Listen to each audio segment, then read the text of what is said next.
Social book के एक और एपिसोड में आपका स्वागत है। दोस्तों आज हम उसी मुद्दे की बात करने वाले हैं जिस मुद्दे की उम्मीद आप मुझसे कर रहे हैं और जिसका वादा मैंने पिछले वीडियो में किया था।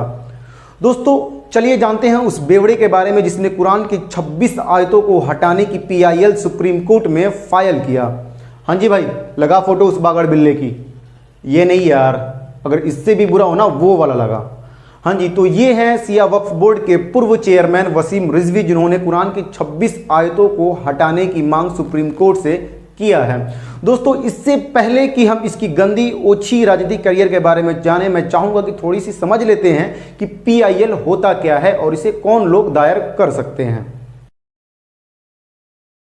दोस्तों PIL का मतलब होता है पब्लिक इंटरेस्ट लिटिगेशन, जिसे हम हिंदी में कहते हैं जनहित याचिका। दोस्तों ऐसे बहुत सारे मुद्दे होते हैं जिस पे सरकार का ध्यान नहीं होता है, लेकिन वो जनता के लिए बहुत बड़ी परेशानी होती है।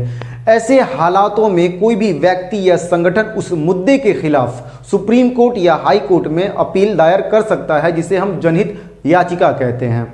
दोस्तों इसे अगर आसान शब्दों में कहें तो जनता के हित में कोई भी व्यक्ति या संगठन के द्वारा दायर किया गया अपील जनहित याचिका कहलाता है। कोई भी भारतीय नागरिक या फिर कोई ऑर्गेनाइजेशन इसे आसानी के साथ दायर कर सकता है, लेकिन कुछ शर्तों पे कि उस PIL यानी उस जनहित याचिका का परिणाम पूरे तरह से जनता के हित में होनी चाहिए और उस PIL से मुल्क की अखंडता और भाईचारगी खराब न होती हो। दोस्तों वसीम रिजवी के द्वारा फाइल किया गया जो PIL है उससे जनता का क्या भला होने वाला है और क्या उससे देश की अखंडता और भाईचारगी पे कोई प्रभाव नहीं पड़ रहा, ये आप खुद तय करें। दोस्तों ये कोई पहली बार नहीं है कि किसी ने कुरान के खिलाफ PIL फाइल किया हो। दोस्तों चांदमल चोपड़ा ने 1988 में कलकत्ता हाई कोर्ट में कुछ सूरतों के खिलाफ जो है PIL फाइल किया था, लेकिन कलकत्ता हाई कोर्ट के डिवीज़न बेंच ने ये कहते हुए उस PIL को खारिज कर दिया कि जिन किताबों के ऊपर, जिन धार्मिक किताबों के ऊपर आवाम की आस्था जुड़ी हो, उसे धर्मनिरपेक्ष देश में चुनौती नहीं दी जा सकती। दोस्तों ये कोई पहली बार नहीं है जब वसीम रिजवी ने देश के धार्मिक भावनाओं को ठेस पहुंचाने की कोशिश की हो।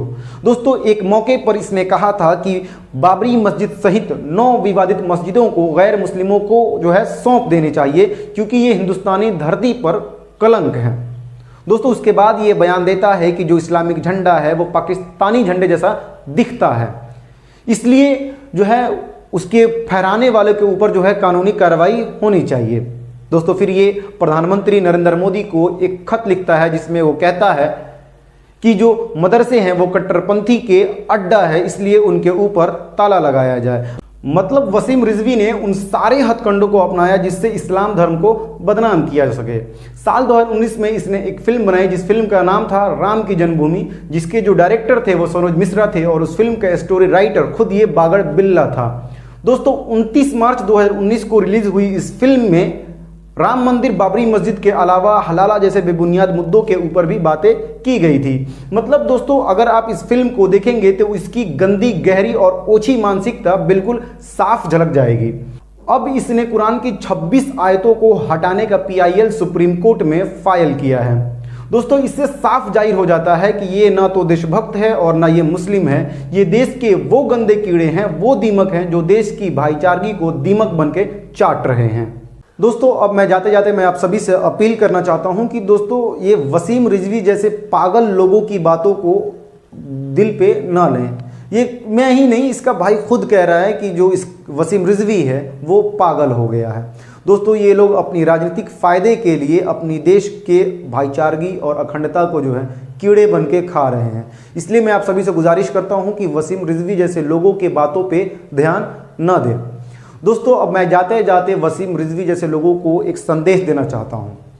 सुन बे नमरूद की औलाद, तुम ही नहीं तुम्हारे जैसे करोड़ों लोग अगर सुप्रीम कोर्ट या हाई कोर्ट में कोई भी PIL फाइल करते हैं, फिर भी कुरान का एक बिंदु, एक नुक्ता को नहीं हटाया जा सकता, क्योंकि उसका हिफाजत करने वाला अल्लाह है।